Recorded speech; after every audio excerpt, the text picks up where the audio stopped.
नमस्कार शेतकरी बंधूंनो, आज आपण आलो आहे हरिपूरच्या प्रगतशील शेतकरी कुमार पाटील साहेबांच्या प्लॉटमध्ये. आणि ह्या ठिकाणी आपण मागील 8 सप्टेंबर 2025ला ब्रह्मोस्त्र DNSPचे ब्रह्मोस्त्र हे प्रोडक्ट वापरले होते. 3 लिटर एका एकरासाठी वापरलेला आहे. त्याचा रिझल्ट पाहण्यासाठी आपण आलेलो आहे. त्यावेळेला हाच ऊस 8 कांड्यावर तयार होता आणि आत्ता त्याची कंडिशन 2 महिन्यानंतर काय झाली आपण स्वतः बघू. 1 2 3 4 5 6 7 8 9 10 11 12 13 14 15 आणि हा 16 कांड्याचा ऊस आहे. दलाल सुद्धा बघा तुम्ही किती चांगलं झालं. बघू शकता हा पाठीमागं असा ऊस,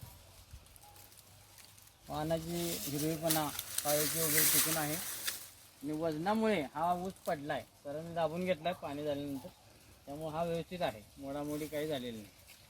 तर सर्व शेतकरी बंधूंना माझी एक विनंती आहे की DNSPचे ब्रह्मोस्त्र वापरावे आणि आपणही लाभ करून घ्यावा. धन्यवाद.